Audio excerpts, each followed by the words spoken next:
Good day, Bafundi. Wonderful to have you again. I hope yesterday's lesson on the calculation of Kc was very good. I got very good reviews on it. So I thought that today, let's just cover acids and bases. Now, acids and bases is quite a lot. There's quite a lot to learn from acids and bases. I mean, you would imagine you've studied this probably from grade 10, in fact, further down.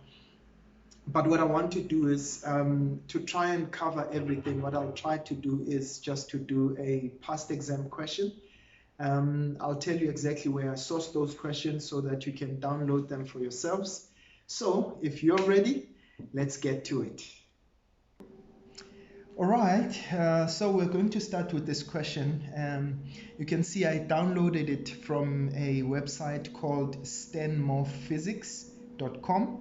All right, you can get yourself this question paper. So this is the Limpopo Department of Education paper. This was written in September. So this was this year's prelim, September 2020.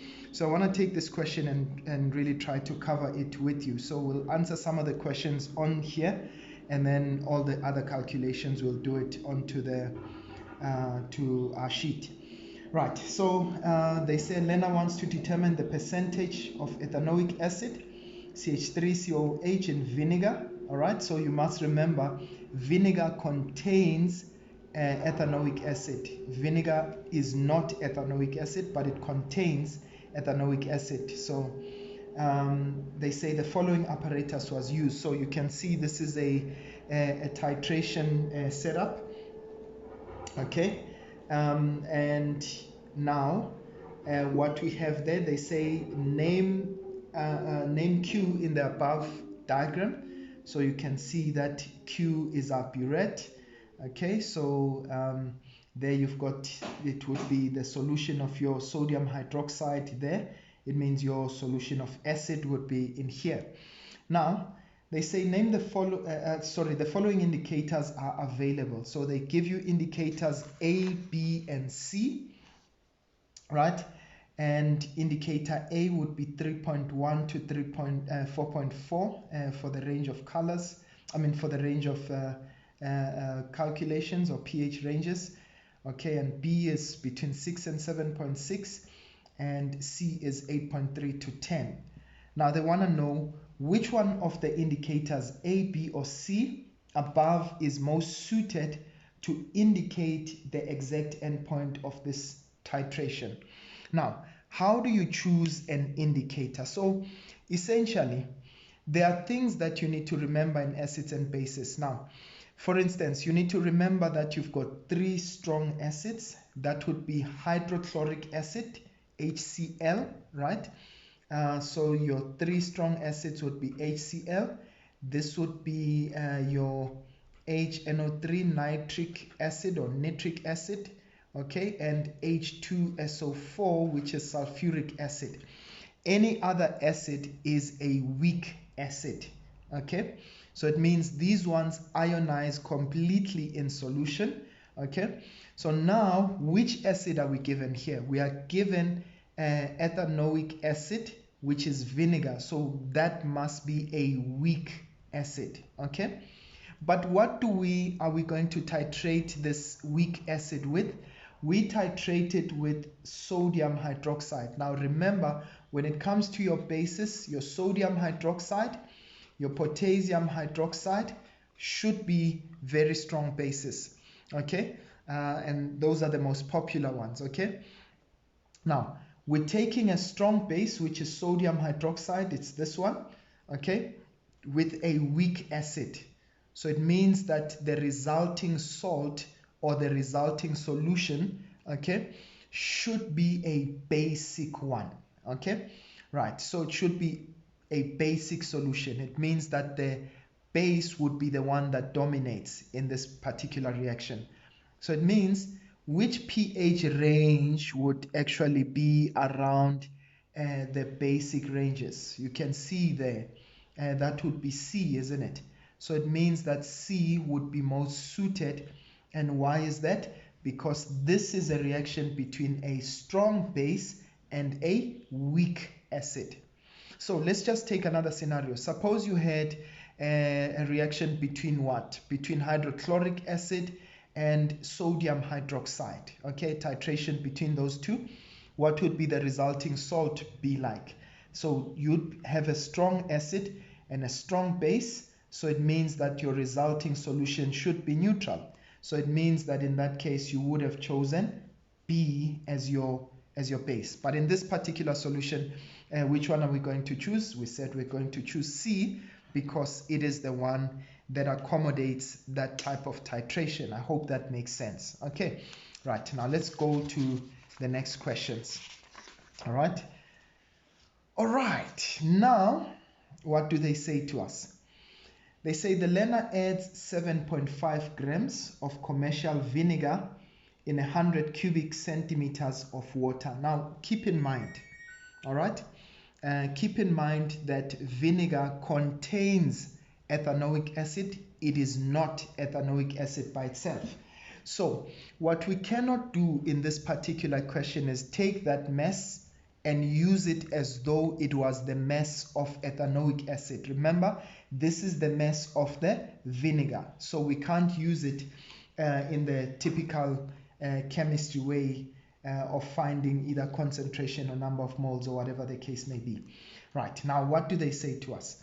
They say 25 cubic centimeters of this solution is neutralized by 28.5 cubic centimeters of a 0.11 mole per cubic decimeter sodium hydroxide solution. Okay, so here's the reaction thereof. So that sodium hydroxide with ethanoic acid, note with ethanoic acid, not vinegar. Okay, and remember we had vinegar in that particular case. Now and they ask us a question. Ethanoic acid is a weak acid. They are telling us that. Okay, so they say define a weak acid. So we know, I hope that you know that by now, that it's one that does not ionize completely in solution, and therefore it gives a low concentration of hydronium ions. Okay, right, so you should remind yourself of those definitions if you don't remember it. Right, and then the next thing they say, calculate the pH of sodium hydroxide. Now I want you to please follow me in this. I'm going to mention some very, very important things, right? Right, now we want the pH of sodium hydroxide. Now, remember, the solution, or rather the calculation for pH, how do we calculate pH? We always say pH is minus the log of our hydronium ions, H3O plus ions. The problem with this is that hydronium ions are only given off by an acid. So a base wouldn't be in a position to give off hydronium ions. So what do we do with a base? Okay, right, now first of all, let's look at this.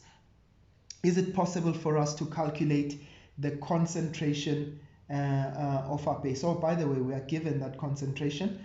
They told us that it has a concentration of 0.11. Now, we know that the dissociation of sodium hydroxide should look something like this. So sodium hydroxide dissociates and gives us Na plus OH minus. Now why is that reaction important? Because it tells us for every 1 mole of sodium hydroxide, I will be able to get 1 mole of hydroxide ions.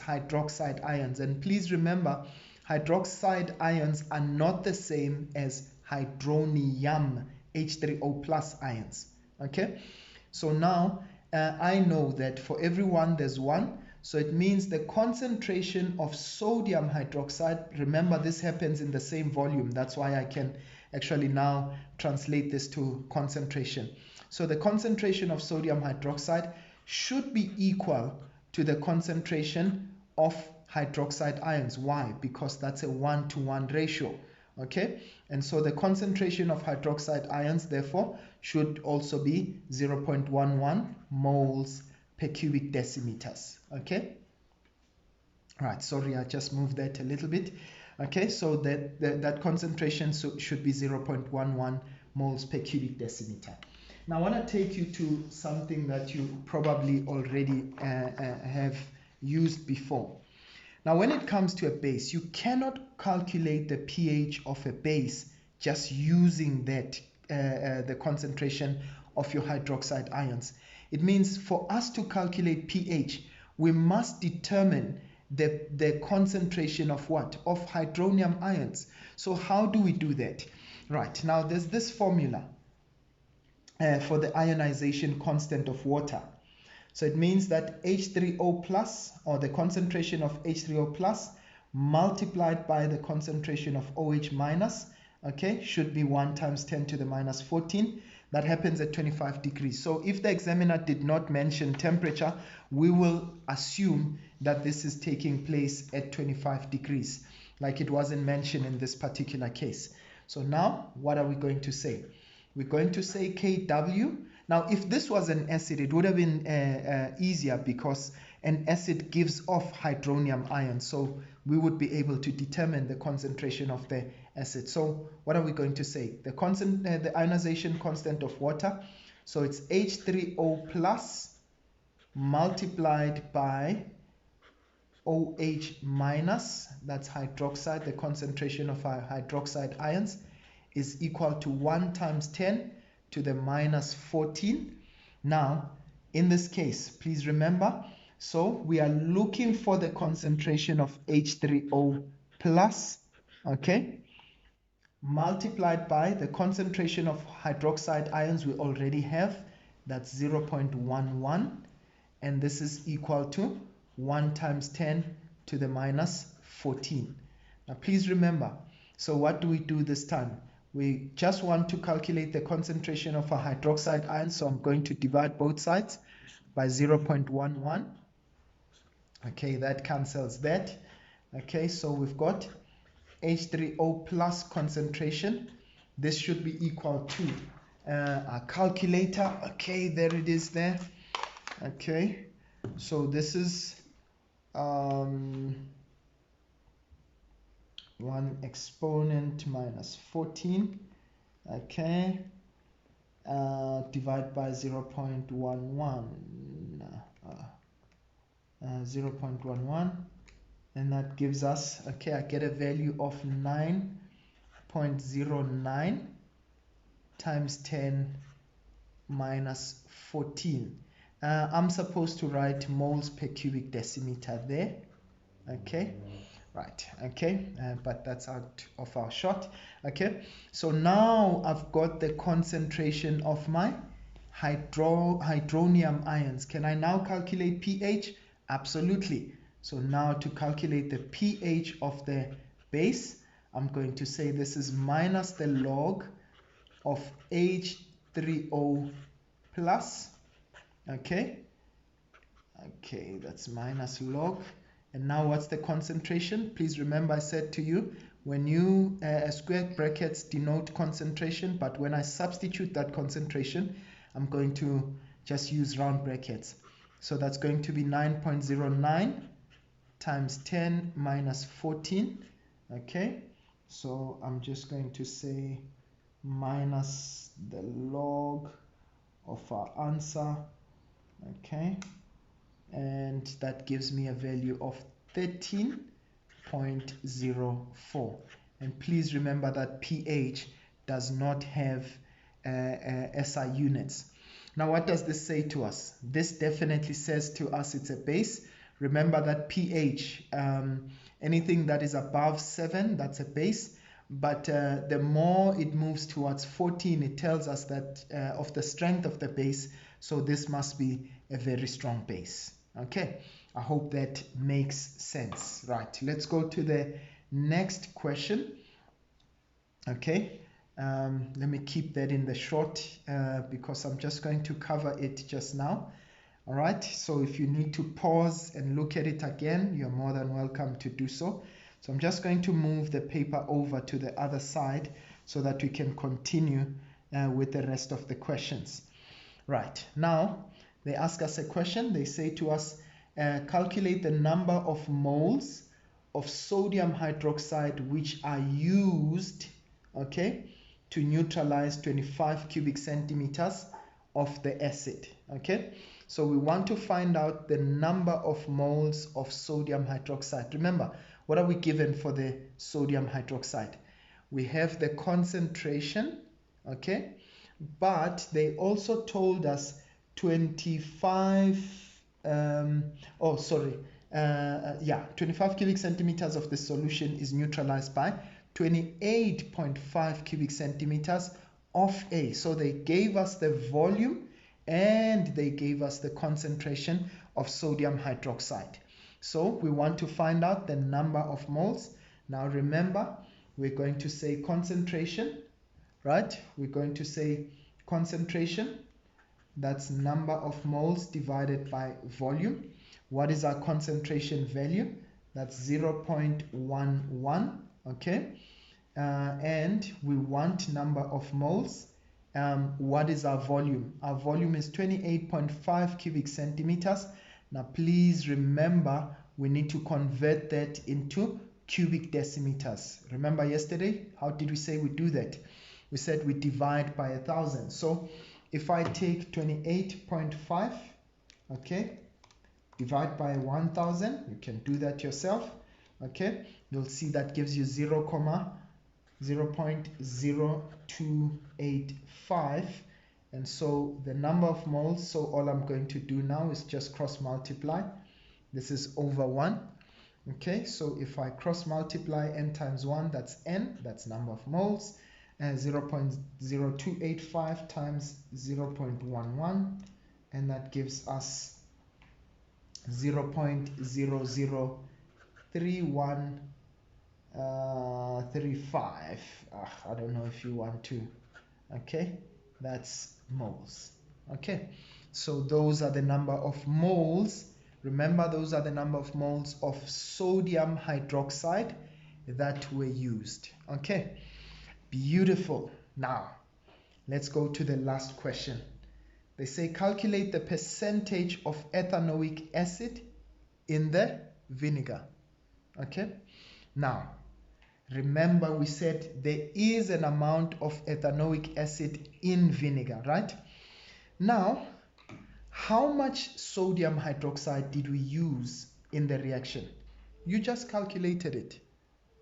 Okay, you got 0.00315, right? That's the number of moles of sodium hydroxide that you used. Okay, so therefore what does that mean? Okay, it simply means that the number of moles, now in our reaction, our ratio is for every 1 mole of sodium hydroxide that I use, I will also use 1 mole of ethanoic acid. So for every 1, there is 1. It means for every number of moles of sodium hydroxide, I will use the same number of moles of ethanoic acid. So therefore, I can simply start by saying, in answering 7.6, I can simply say, okay, so I know how many moles of ethanoic acid were actually present or actually reacted with the sodium hydroxide. So it means that the number of moles of sodium hydroxide, or rather of ethanoic acid, okay, CH3, sorry about that, COOH, should be equal to the number of moles of sodium hydroxide, which is 0.003135 moles. Okay, right. So now that we've got the number of moles of ethanoic acid, now please remember, okay, what are we trying to find in this particular question? We want to find out how much ethanoic acid was in there. Okay, how much ethanoic acid is in that particular solution of vinegar. Now that we know the number of moles, okay, remember they actually gave us, all right, if you remember very well, they actually gave us that it was 25 cubic centimeters of that solution. Okay, so it means it's 25 cubic centimeters. They only took, of the 100 cubic centimeters, right, they actually only took how much? 25 cubic centimeters of that. Okay, so it means they took a quarter of that. Now I want you to just think about it. All right, so it means I would be able to calculate the concentration of ethanoic acid in that particular solution. All right, let me see if I can find the concentration. All right, or rather, you know what, let's find out what the mass is. Yeah, I think I'd rather do that. Let's find the mass of ethanoic acid in this 25 cubic centimeters. So I'd say mass, okay, or rather number of moles is mass divided by the molar mass. Now we've got number of moles, which is 0.003135.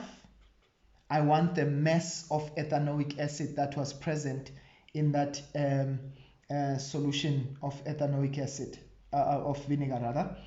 So 0.0335. Okay, I want the mass. Now where do we get our molar mass? We get that from our periodic table. Okay, we had our periodic table just here. Okay, all right, I just think I put it just underneath there. Let's find it.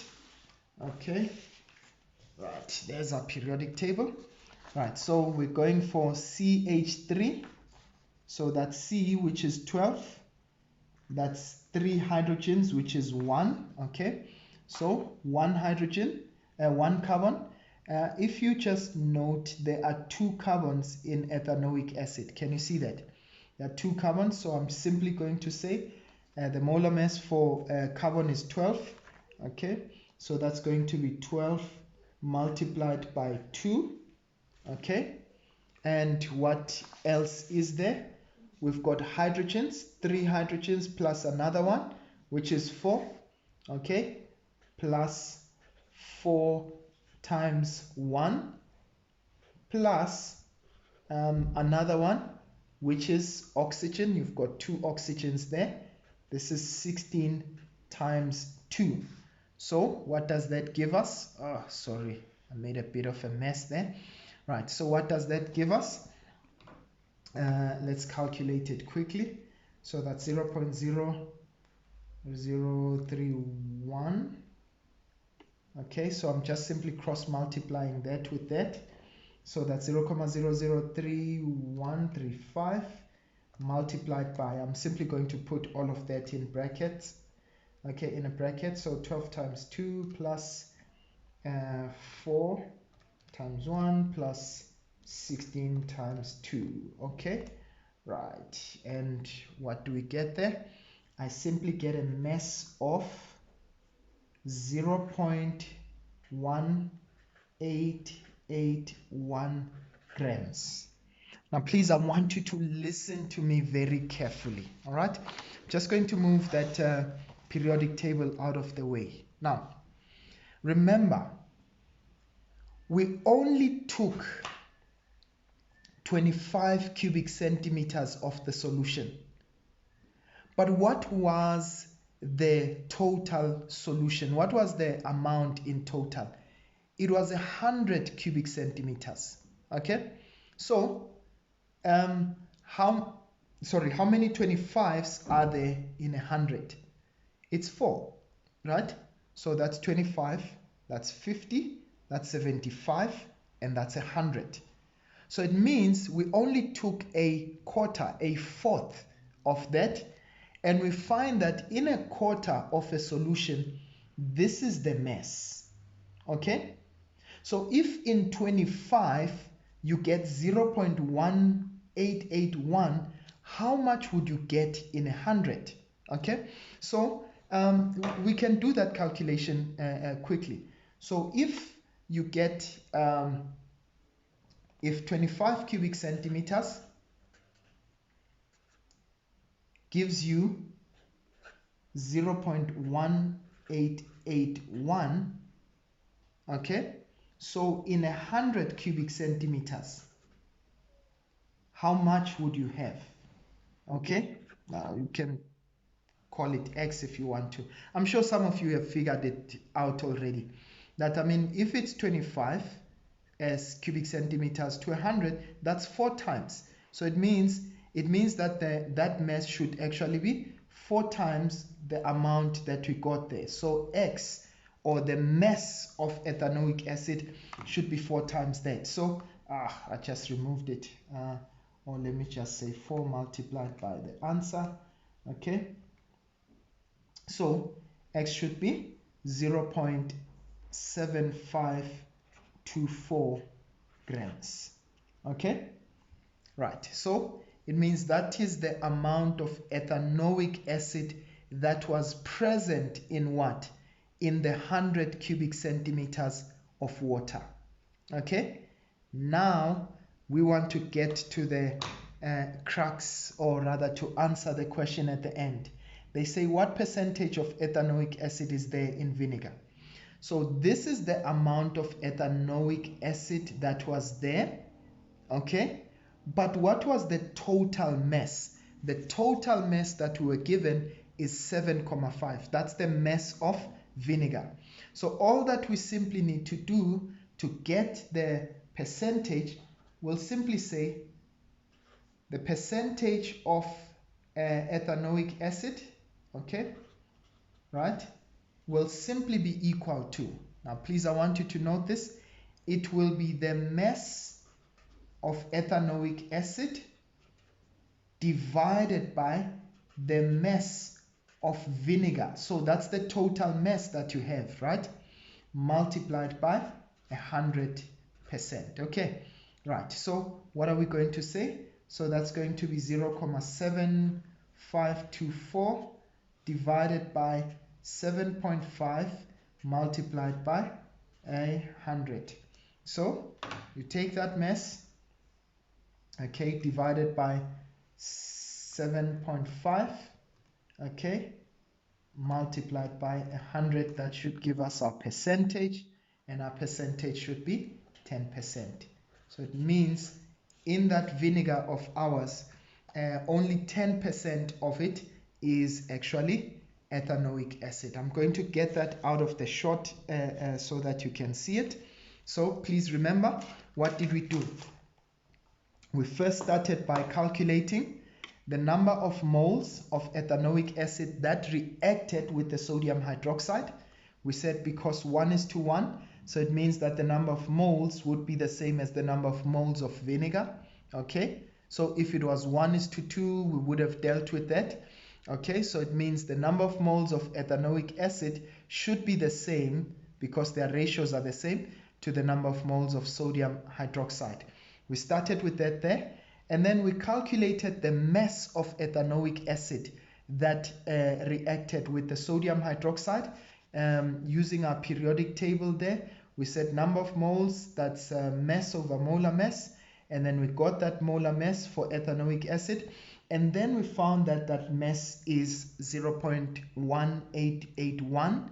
Okay, now then we used some form of logic, and we said, look, if the mass of ethanoic acid in the vinegar in 25 cubic centimeters was 0.1881, so it means in 100, which is 4 times the amount, right, there should be 4 times the mass. If you wanted to, you could have just cross multiplied that, okay, this times 100 and x times 25, and then divide by 25, you'll be able to get that amount there. So it means in 100 cubic centimeters, you should be able to get that amount of ethanoic acid. Okay, right, and then remember, what was the mass of the vinegar? It was 7,5. So we said the mass of ethanoic acid, right, divided by the mass of the vinegar multiplied by 100, and that gave us, or that came to 10%. I hope that question made sense. All right, we're just going to do another question in just a little while. All right, but I want you to process the question that we had. If you want to, please download that question paper. I did say I downloaded it from Stand More Physics. Okay, standmorephysics.com. It's a great website for sourcing past exam questions. All right, so you can get that question for yourself. All right, let's take another question. All right, so this is question 8 from the very same question paper. Okay, all right, I see that maybe you can't see that clearly. Remember, the name of the website is Stand More Physics, where you can get that question paper from, so that you can be able to follow. standmorephysics.com. Okay, it's really a great website. Okay, so, and remember, that's the Limpopo September 2020 paper. Right, now let's go to question 8. They say concentrated sulfuric acid, okay, is added in pure water to pure water at 25 degrees. The pH of the solution is 1.6. All right, now they ask us, is sulfuric acid a monoprotic or a diprotic acid? Please remember, sulfuric acid would be considered a diprotic acid. And why do we say so? Because this is just a summarized version. When sulfuric acid ionizes, it's able to give us 2 H pluses, okay, which is, by the way, I just need to say this, H plus is exactly the same as H3O plus. So H3O plus and H plus are exactly the same thing. So in essence, sulfuric acid is able to give us 2 of those. So we call it a diprotic. It's able to donate 2 hydronium ions. And so for that reason, it's diprotic. Okay, that's going to be very important probably for this question. Okay, you'll see where that features in. Okay, they say calculate the concentration of the sulfuric acid. Okay, remember, we are looking for the concentration. We are given, all right, the pH value. So now what do we know? We know that pH is minus the log of H3O plus. Please remember that H3O plus is exactly the same as H plus. Okay, keep that in mind. So pH, we know our pH value is 1.6. all right, that's minus the log of, now what is that going to give us? It's going to give us the concentration of our hydronium ions. Okay, now someone asked me, so how do I work out, how do I simply get the concentration of H3O plus or the hydronium ions when I've got logarithms and so on? Please, this is not a maths lesson, so I want us to make it as simple as possible. So please remember, so if I've got pH,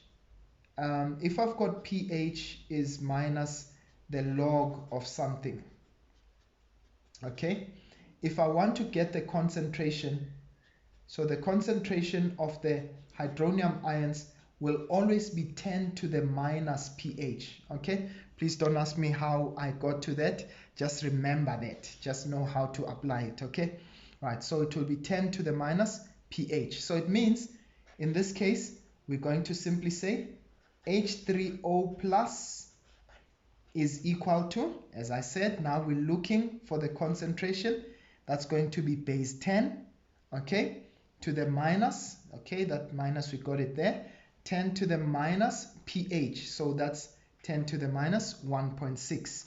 Okay, let's put that in our calculator. Okay, and what do we get? Okay, so that's going to be 10yx, that's minus 1.6, and we get 0.002 0.025. Okay, I'll just keep it to that. 0.025, that's moles. Remember, now we are dealing with concentration. Okay, so that's H3O plus concentration is going to be 0.025 moles per cubic decimeter. Have we answered the question? No, because they didn't ask us for the concentration of hydronium ions. They asked us for the concentration of what? Of sulfuric acid. Okay, now what do? Now we need to go back to that question, okay, to that equation. Remember, what does it say to us? It says for every 1 mole of the acid, it will always give us 2 hydronium ions. Now, please remember we said H plus and H3O plus, that's exactly the same thing. So you don't need to worry about it, okay? Right. So what does that mean? Now we've got hydronium ions. So I'm going to do what I did yesterday. Nah? So for 1 H2SO4, I get 2 H3O plus ions. Can you see? Now what am I looking for? I'm looking for the concentration of sulfuric acid. So now my question is, for how much, you can use X or you can use C, whatever you want to use. So for how much sulfuric acid will I get 0.025? Can you see that?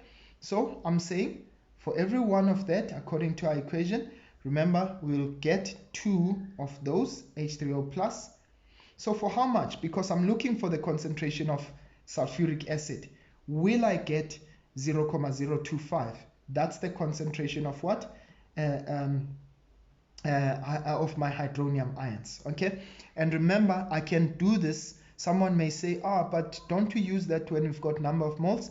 Remember that all happens within the same volume. All right, so that's why I can use it in terms of concentration. So now I'm simply going to say, all right, 2 times X, that will give me 2X. 1 times 0.025, that's going to give me 0.025. And then we can divide both sides by 2. And what do we get for the value of X? That's going to be 0.0125 moles per cubic decimeters. So it means that the concentration of sulfuric acid, okay, for the concentration of sulfuric acid, H2SO4, right? Now we've got that concentration, it will be what? 0.0125 moles per cubic decimeter. You could have actually answered this also logically by simply saying, if the concentration, remember for every one there's 2, I always want to make an analogy with this. For every one person, okay, right, for every one person there are 2 eyes, okay? So if I've got 4 people, how many eyes do I have? I will have 8 eyes, isn't it? Right, but now what if they gave me the number of eyes? If I've got 10 eyes, how many people do I have? Right, so what do you need to do? You need to divide now by 2. So if I've got 10 eyes, if you divide that by 2, you get 5 people. So that's exactly the same here. If you've got 2 of those, you'll always get 1 of that. So to get to sulfuric acid, you actually divide that by 2. So that's exactly what I did here, right? Means if I've got the concentration of hydronium ions, now I need to get back the concentration of sulfuric acid. So what do? I just simply divide that by 2, and 0.025 divided by 2 gives me 0.0125. I hope that makes sense for you. All right, as we move on to the next question. I think someone will be very happy that I covered this part where you now work backwards, where you are given the pH and you now want to calculate the concentration of your hydronium ions. Okay, now let's get back to the next part. I'll keep that in the short so that if you need to pause and look at it, you can still see that solution. Okay, Right, now I'm going to cover it now. Okay, now the next part of the question says ammonium chloride, okay, crystals are dissolved in water and undergo hydrolysis. Okay, right, please remember that hydrolysis is when a salt, okay, reacts with water. Okay, now I've got a very easy way of sort of explaining hydrolysis, and I want you to imagine it this way. So how I always look at it, I say take the salt. So which salt are we given this time? We're given ammonium chloride, NH4Cl. Okay, now imagine that we were going to put it in water, and what will the salt do? A salt will dissociate. Okay, so what it does is that it will break down into NH4 plus and Cl minus. These are the respective ions that it will break down into. Okay, now think about this salt, ammonium chloride. Where does it actually come from? Okay, I would think of the acid and the base that gave rise to the salt. Okay, think about it, ammonium chloride. So the sources of it would have been ammonia and hydrochloric acid. Okay, that's where it comes from, isn't it? So think about this. When I look at the ions that I have here, this one is linked to that one. Okay, NH3 and NH4 plus, they are linked to each other, and HCl and Cl minus, this is where it comes from, isn't it? Now I want you to please think about this. Ammonia, what type of a base is it? You remember strong bases? We said sodium hydroxide and potassium hydroxide. So ammonia should be weak. Are you with me now? Right. So ammonia is weak, and then hydrochloric acid. You remember it forms part of those top three that we talked about. So it must be a strong acid. Okay. So now I look at it this way. A strong acid will always give rise to a weak conjugate. You see that? So a strong acid gives rise to a weak conjugate. So it means this guy will be weak. Okay? And then a weak base. So if the base is weak, then the conjugate is strong. All right? So a weak base will give rise to a strong conjugate. So it means this guy here should be strong. And it's always the strong conjugate that now will react with water. So whenever you take a hydrolysis question, all right, take the strong conjugate, and it is the one that is going to react with water. So now they said to you in this question, define the term hydrolysis. Okay, I did mention it just now. Is when a salt reacts with water. Okay, right? So in this case, the next one, they're asking, is ammonium chloride acidic or a basic solution? Ammonium chloride. Now think about it. What happened here? You reacted a strong acid with a weak base. Can you see that? To get ammonium chloride, you reacted a strong acid and a weak base. So then what happened? In this case, it means that your solution should be acidic. Why? Because your acid is the strong one. Okay, so it means that your solution should be acidic. Now, please, I want you to note, how do I prove that? I knew that they were going to say, explain your answer with the help of an equation. Okay, so I know my answer is acidic. Why is that? Because you took a strong acid and a weak base, so it should be acidic. But let's prove that. Okay, now what you're going to do is you're going to show hydrolysis, okay, Right, I said you take the strong conjugate and you react it with water. So it means I'm going to take I'm going to take NH4 plus, I react it with water, H2O, and what do I get? Okay, I will simply get, now there's no NH5, né? So what do I get? I get NH3. Okay, now please look at that. So it means that NH4 would have donated, okay, an H plus to H2O. So it now becomes NH3. So what does this one now become? It becomes H3O plus. Okay, so it becomes H3O plus.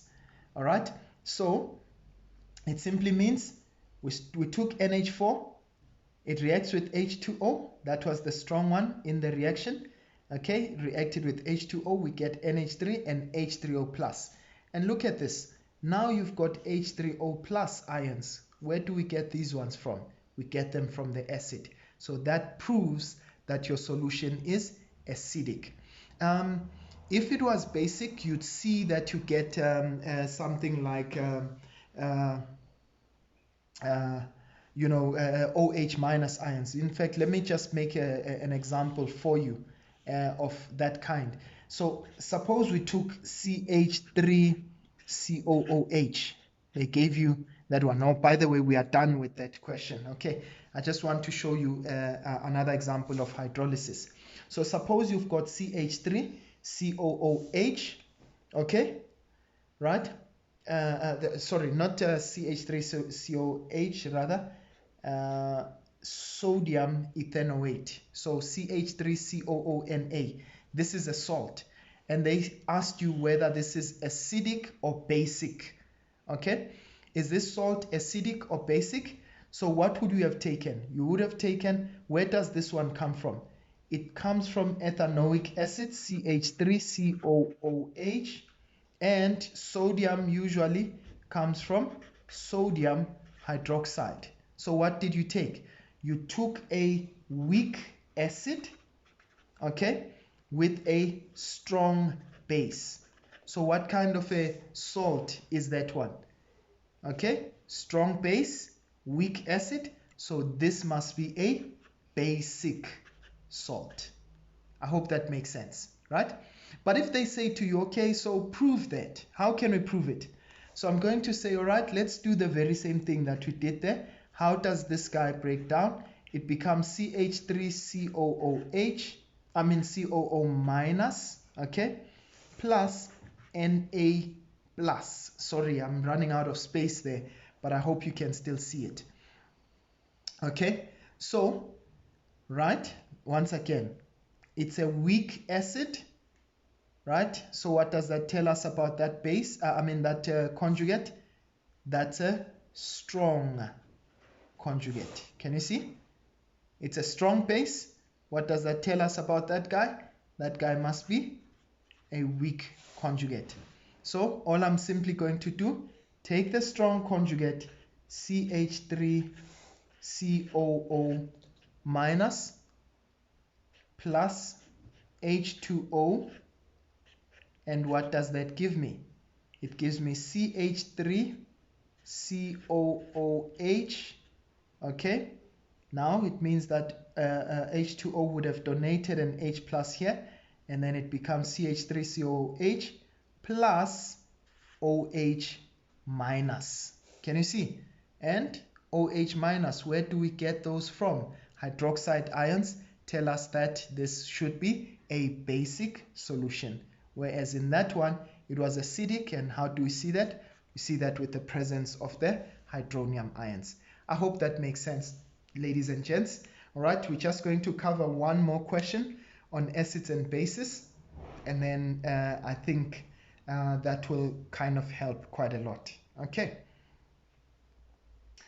alrighty, so I took this one from Free State. Okay, I still downloaded it from the same website, Stanmore Physics. Okay, that's September 2020 from Free State. So I want us to explore this one together. I know the first question, question 7, has to do with Le Chatelier's principle, chemical equilibrium essentially, and particularly the application of Le Chatelier's principle.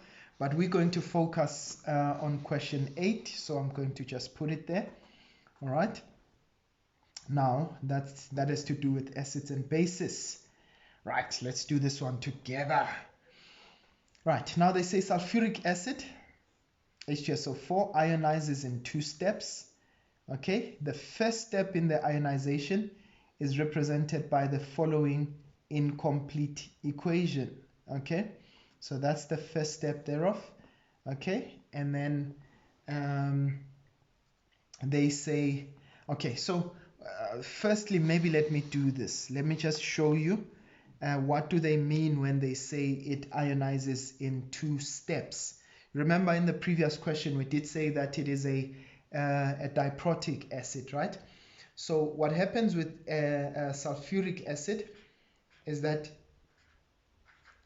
H2SO4, now I'm showing you the complete reaction of it rather than the, the summarized version that I showed you in the previous question. So H2SO4 with H2O, and what does it do? We now get HSO4 minus plus H3O plus. Can you see that?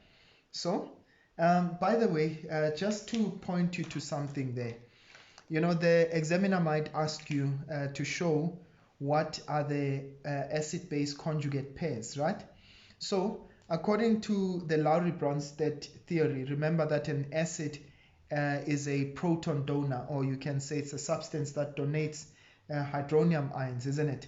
So look at this. So H2SO4 started as H2SO4 and it became HSO4 minus. So it must mean H2SO4 must have donated an H plus and therefore became HSO4 minus. So this guy must be the acid. Makes sense, right? H2O started as H2O, and what does it become? It becomes H3O plus. Okay, so that means that H2O accepted an H plus. So if it accepts, therefore it must be a base, right? So if you take the reverse reaction of it, okay, HSO4 starts as HSO4 minus, all right?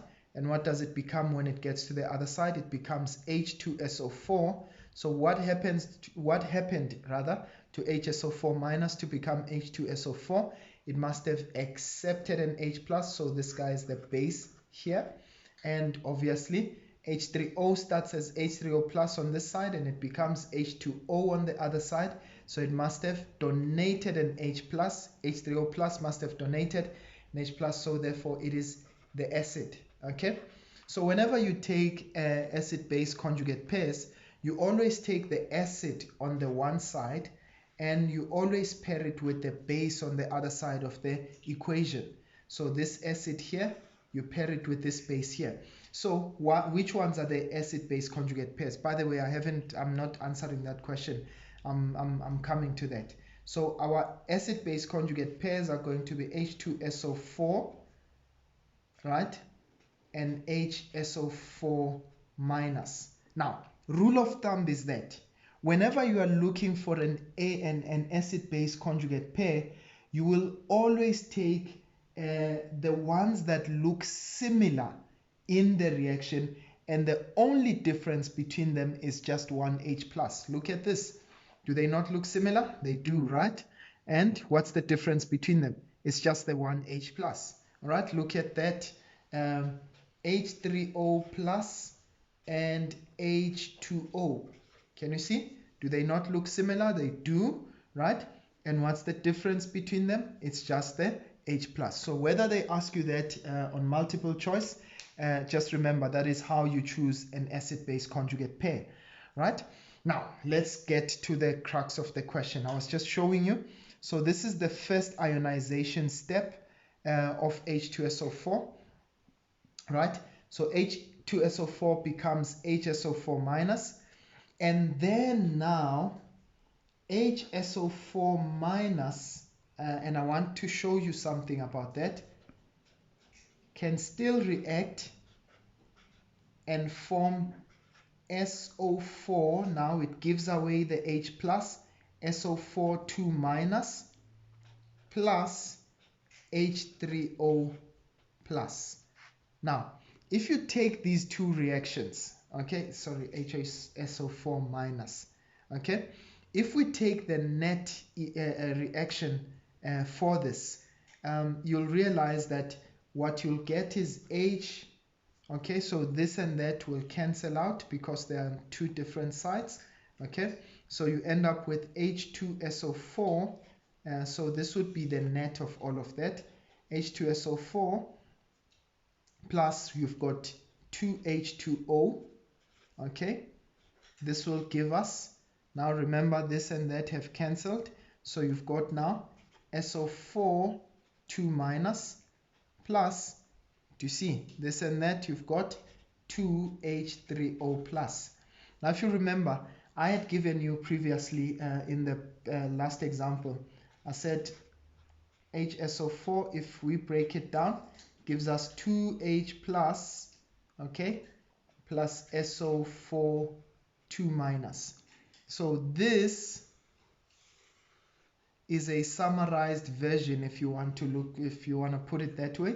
This is a summarized version of that whole reaction there. Okay, now look at the question they asked us. They say define the term M for light. Okay, we'll come back to this reaction just now. Define the term M for light. So we know that it's a substance that can act as both an acid and a base, and you'll see why that is the case. Okay, but if for M for light P, write down, okay, sorry about that. So for M for light P, now which one would be M for light P? Can you see this reaction here actually looks exactly like this one that I wrote there? So which one is our M for light? It's HSO4 minus. Can you see that? Why are we saying HSO4 minus is an M for light? Because you remember it acted as a base on this reaction, right? So look at this. Now on the next reaction, you've got HSO4 minus, okay, giving us SO4 2 minus, okay, and what does that give us? Okay, it starts as HSO4 minus and becomes SO4 2 minus, okay, so what did it do? It must have donated. So this guy now all of a sudden acts as an acid. So we say it is an M for light because it can act both as an acid as well as a base. I hope that makes sense to you. Okay, right. Now they said for M for light P, write down the name or the formula of it. Okay, right? So they say write down the name or the formula of it. So what would be the name? What would be the formula of HSO4 minus? Okay, so the formula is HSO4 minus. Okay, yeah, I would have preferred to just write down the formula and not the name. Okay, and then they say write down the name or formula of its conjugate acid. You remember it acted as a base here, so what is its conjugate acid?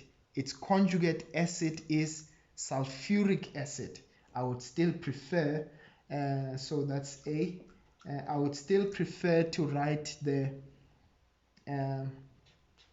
formula and not the name. I mean, it's just so much easier to write down the formula of the base. Okay, right, so the conjugate acid, and then they say name or formula of its conjugate base. Now obviously it wouldn't be here because here it's got a conjugate acid. So in the next reaction it starts as HSO4 minus, okay, and it becomes what? SO4 2 minus. So it means this guy is its conjugate base. Okay, right, it's conjugate base. So it means in this case you've got SO4 2 minus. All right, So I hope that makes sense. All right, so that is based on those two reactions. Oof, goodness, one would think, you know, if you're doing chemistry, you're a genius. This looks brilliant, but yeah, I hope it does make sense to all of you. Right, now let's go to the next part and the next portion of the question. All right, now there's a very interesting question coming up, but we'll be able to answer it. Right, now we go through a titration question. Right, they say a 0.1 mole per cubic decimeter, okay, sodium hydroxide solution, okay, is prepared in 100 cubic centimeter volumetric flask. So they're going to prepare that solution in 100 cubic centimeter volumetric flask, okay. They say to us the sodium hydroxide solution is titrated with a 0.12 mole per cubic centimeter, decimeter sulfuric acid solution, right, H2SO4, using the apparatus below. All right, so we've got all of that apparatus. Right, now look at this. We need to make it a point, and we'll do this just shortly. Right, they say it is found that 15 cubic centimeters of the sulfuric acid, okay, neutralizes an unknown volume of sodium hydroxide. Now, what does that mean to us? It means we prepared a solution. So I want you to imagine you prepared 100 cubic centimeters of sodium hydroxide, but you're not going to use all of it during the titration. You will use a certain amount, or rather a certain amount would be neutralized by the acid, okay? So I always want to make an analogy with Oros. Okay, so suppose you had a jug full of Oros. You know, I'm not very good at drawing. Suppose you had a jug of Oros. Okay, you prepare a jug of Oros in this jug here. But now what you're going to do is you're going to now pour it into a cup. Okay, you're going to put some of it into the cup. All right, would that change the taste of the Oros? The taste of the Oros in the cup and the one in the jug, would they be any different? And the answer is no. So what would have happened? The only thing is that you would have reduced some of this volume here, and the volume that you would have reduced would be the volume that you have here. Now what would be the same between the two? It would be the taste. Well, what is that taste? It's the concentration. So the concentration of this one in the cup would be the same as the concentration of that one in the jug. Okay, so simply put, I'm trying to say to you that if I use a certain portion, what it does is that the volume would be reduced. So that's exactly what they are saying to us in this particular question. We'll address that in a few. Right, now they said it is found that 15 cubic centimeters of sulfuric acid neutralizes an unknown volume of sodium hydroxide. So it doesn't neutralize the entire 100 cubic centimeters. It neutralizes only a certain volume, and we'll find out how much that volume is. All right, and then they give us that balanced equation. Now please remember, whenever we do a titration, it's always important for us to have that balanced equation, okay, because we're going to need it to actually perform the titration. You'll see that in just a little while, okay, if we do use it. Okay, right, now the first question, define the term strong base. Please, ladies and gents, I hope by now you've got all of those resolved. You know all of your definitions, okay? Please maximize on those definitions, all right? Because they are really worth quite a lot of marks. Okay, and then they say write down, okay, we're strong base, we know it's one that dissociates completely in solution, and it gives us a high concentration of hydroxide ions, right? And then the next question says write down the name of the apparatus, okay, labeled X. So X would be our burette there, and Y that would be our volumetric, our phew, there's the name running away from me right now. What do we call that flask? Yeah, but yeah, that would be our flask. Okay. I think, yes, Ellen Mayer flask. Sorry about that. That would be our Ellen Mayer flask. Right. So, let's go to the next question. They say calculate the volume of sodium hydroxide that remains in Y, okay, after the addition of 15 cubic centimeters of sulfuric acid. Now, let's try and answer this question this way. If I added the acid, it means some of that sodium hydroxide will be neutralized by the acid. Okay? Now the question is, how much sodium hydroxide would be neutralized by the acid? Okay? So now let's remember, what did they give us about sodium hydroxide? They gave us the concentration. So I know that the concentration is 0.1 moles per cubic decimeters. Okay? Right? But the volume that is neutralized is unknown to me. Okay? You remember that. Okay? Remember, this 100 cubic centimeters was the total volume. And then I want to just find out how much of it was neutralized. And then what do we have of the acid? Okay? They gave us the sodium hydroxide. Okay, they gave us the concentration of the acid, 0.12 mole per cubic decimeters. Okay? And then what is the volume of acid that I would have used? It is 15 cubic centimeters. So the volume of the acid is 15 cubic centimeters. Now, please, I want you to listen to me quite carefully.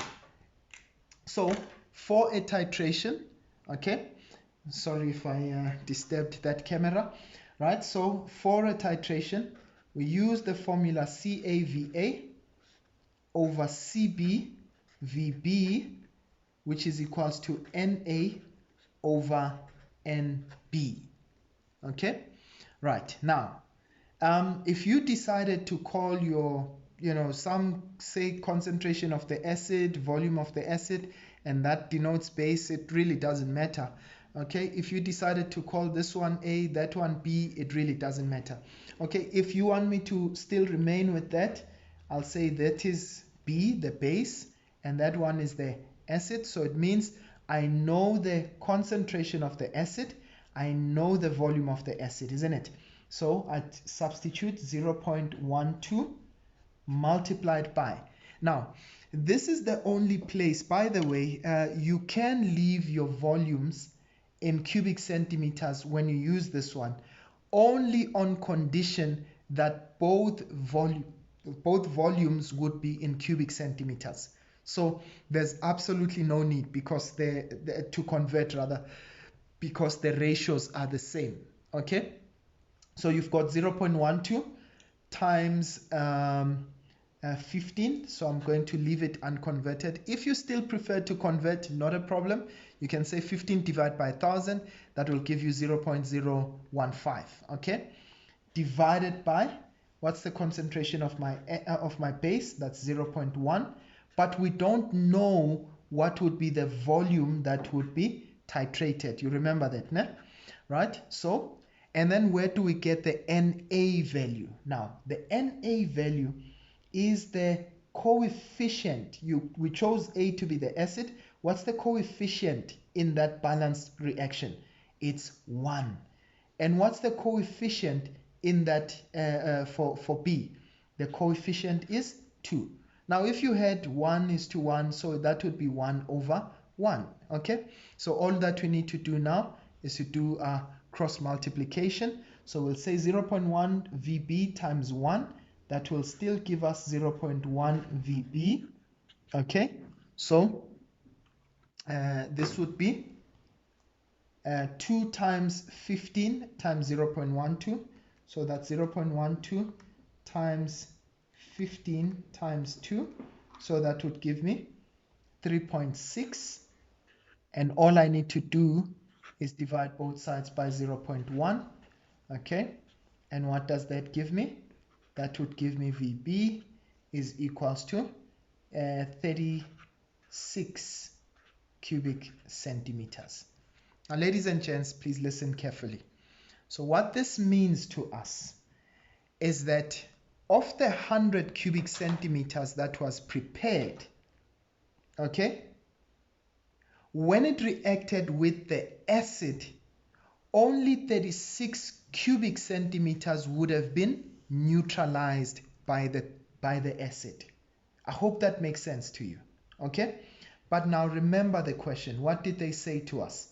They asked us calculate the volume of sodium hydroxide that remains in Y after the addition of the acid. So I want to find out how much did not actually neutralize. So it means that the volume of the base that remains unused, okay, or unneutralized, okay, or we can say the volume that remains, okay, would be what? 100 cubic centimeters minus that 36, and what will that give us? That would give us 64 cubic centimeters. I hope that is clear. Okay, right, now as we tackle the next question, and I know you guys, you know, once you see a question out of 7 marks, then you start to panic, and really there's no need to panic. Okay, you'll see that this question is actually quite doable. All right, now let's go to the next question. They say to us the excess sodium hydroxide solution in Y. Right, so how much is the excess? The excess is the one that remained unused. Okay, that's what we mean by excess, right? So it means there was more than what was needed. So the excess was 64 cubic centimeters. So they say the excess sodium hydroxide solution in Y reacts with 0.4 grams of impure ammonium chloride. So remember, this guy is impure. So as much as they've given us the mass, we cannot use that mass to determine the amount, or we cannot use that to determine the number of moles. Why? Because not all of that 0.4 grams is actually ammonium hydroxide, ammonium chloride rather. So what we're going to need to do is just do some gymnastics there to find out. Okay, right, now they say to us calculate the percentage impurity of ammonium chloride. I hope I'm going to be able to fit everything within the space that I have. Okay, so what I'll do is I'll just work through the space here. Okay, so I'll try to utilize all of this space there. All right, awesome. So now what do I need to do? I'm just simply going to say, okay, since we don't have information about ammonium chloride, the question is, do I have information about sodium hydroxide? Of course I do. How much volume do I have? I have 64 cubic centimeters. And do I know the concentration? Remember what I said about my analogy with Oros, okay? That even though I would pour it into a cup, but I still know the concentration, isn't it? Okay, so now, is it possible for me to find out the number of moles of sodium hydroxide? Of course it is. So the number of moles that would have been used for sodium hydroxide in that reaction, okay, would be, okay, I've got the concentration and I've got the volume. Sorry, you know this comes from C is equals to N over V. Right, so this comes from C, C is equals to N over V. So now I'm looking for number of moles. What's my number of moles? That's concentration, which is 0.1. You remember, there's our concentration there, multiplied by the volume, okay? And the volume is just the remaining volume there, And by the way, now because I'm not using that formula there, I need to make sure that my volume is in the right units. So I'll say 64 divided by 1000, okay, so that it becomes in cubic decimeters, okay, divide by 1000, okay, so you already know the answer, right? So that's going to be 0,064. I just wanted to show you where I get that from, okay? So multiply that by 0.1, and what does that give us? It gives us 0.0064, okay, moles. So what is that? Sorry about that, took it out of the shot. Now what is this? This is the number of moles of sodium hydroxide that reacted with the sample of ammonium chloride. So I've got the number of moles. Now let's get to the chemistry part. So the ratio there of my reaction, it says for every 1 mole of sodium hydroxide, I will use 1 mole of ammonium chloride. So for me to know how much ammonium chloride reacted, okay, all I need to do is I need to now use my ratio, right? For every 1 there's 1. So for any amount of sodium hydroxide, it will be the same amount. For every 1 there's 1, so for every 10 there'll be 10. So for 0,064 moles of sodium hydroxide, it will be 0,64 moles. So I can say therefore, number of moles for ammonium chloride, okay, that reacted is also going to be 0,064 moles. But why is that? Because it is a 1-to-1 reaction. So if it was a 1:2, we would have done what we normally do, okay, when we try to determine ratio. If you want to look at it from my previous video, okay, I applied the same principle when I was doing the calculations for KC, okay. So for everyone there's 1. Now remember, we are looking now for the percentage impurity of ammonium chloride.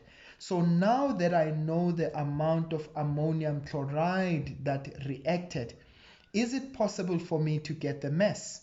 Of course it is. We can say, all right, so number of moles, that would be mass divided by the molar mass, okay? Right, so I'm going to continue over this side, right? So that would be number of moles is mass divided by molar mass, okay? So I know the number of moles, that's 0,0064, okay? I want to find the mass, but where am I going to find the molar mass? This is where we visit our periodic table again. Okay, I'm just going to get that quickly. Ammonium chloride, that's nitrogen. Nitrogen is 14, okay, plus, okay, so that's NH4. So I've got 4 hydrogens. So hydrogen is 1, but I've got hydrogen is 1, but how many hydrogens do I have? I've got 4 of them. So that's why I'm saying 1 times 4 plus, okay, we've got chlorine there, and chlorine has a molar mass of 35.5, okay. So I'm just going to do my mathematical gymnastics there. Okay, I hope that we still have enough space. Okay, so I've got answer times, okay, I'm going to say 14 plus 4 plus 35.5, okay, that gives me 0. So I'll get a mass of 0.3424, okay, so that's the mass that I get, okay. Right, now all I'm simply going to do is I'm now going to determine, okay, I'm going to make sure that I calculate, all right, the percentage, okay, remember they said we must calculate the percentage purity there, okay. All right, I just need to power up my phone, Okay, I see that it's a little bit dark now, right? So remember, we're looking for the percentage of impurities. Okay, calculate the percentage of impurities. So now what is this mass here? This is the actual mass of the pure ammonium chloride that you actually used. Are you with me now? But how much was given to me? They gave me 0.4 grams. So it means of the 0.4 grams, only 0.3424 was the actual ammonium chloride. So therefore, what's the mass of my impurities? The mass of my impurity, okay, the mass of the impurity would be equals to 0.4 minus 0.3424. And what would that give us? Okay, sorry, I'm just going to have to finish over on the other side, okay, because I'm just running out of space there. Okay, so I'll say 0.4. Okay, so I get a value of 0. So the mass of my impurities, okay, because I ran out of space. Okay, let me continue over that side. Okay, so the mass of my impurities would be 0.0576 grams.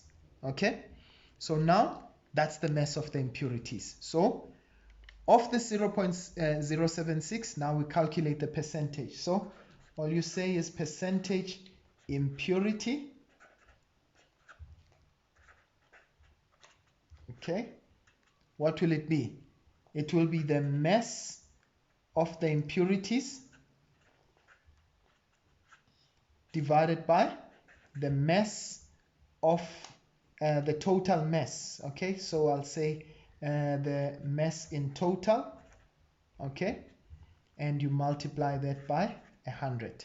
So all that you simply do, take that value 0.0576 divided by 0.4 times 100, okay, divided by 0.4, okay, times 100. Sorry, don't worry about that negative number there. Man, I just made it 0.576 divided by 0.4, okay, multiplied by 100, and the value that I get there is 14.4%. So it means that my percentage of impurities would have been 14.4%. Sorry about that, I ran out of space, so I really didn't have much space to write that on, but I hope that you can follow. Okay, let's go through that quickly again. Okay, so they wanted us to find out the percentage of impurities of ammonium chloride. Okay, we said the excess hydrochloric acid, sodium hydroxide in Y reacts with 0.4 grams of impure. Now, all that we did was to find out how much was in excess. Okay, the excess was 64 cubic centimeters. Okay, so of the 64, we found out the number of moles of sodium hydroxide. We found it to be 0.0064. Okay, and then we found out the mass. Okay, from the number of moles of sodium hydroxide, we then found the number of moles of ammonium chloride that reacted. Okay, so it means that it was the same because it was a 1-to-1 ratio. Okay, from those number of moles, we found out the mass of ammonium chloride that reacted. We found it to be 0.3424. Now, if they had said to us we need to calculate the percentage purity, would have taken this value divided by the total value, okay, the total mass rather, and then we would have now multiplied by 100 to get the percentage purity. But they wanted the percentage impurity. So we needed to calculate the mass of the impurities. So that's why we subtracted 0.4 from that a pure amount of ammonium chloride, we got 0.00576. And then to find the percentage of the impurity, we said take that mass, divide it by the total mass, and multiply that by 100, and that's how we got to 14.4. Really truthfully and honestly, ladies and gents, acids and base is really more about understanding stoichiometry than it is about acids and bases itself. So I hope that it's really been helpful. I hope really these videos are helping you, and please don't forget to hit subscribe, and don't forget to also tell others about the videos. I'm thankful for the many reviews, and by the way, I just need to make a special shout out.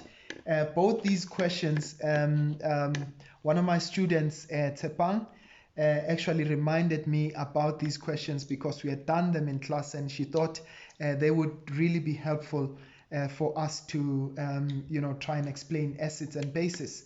So I hope they've been helpful. See you again next time. Thank you.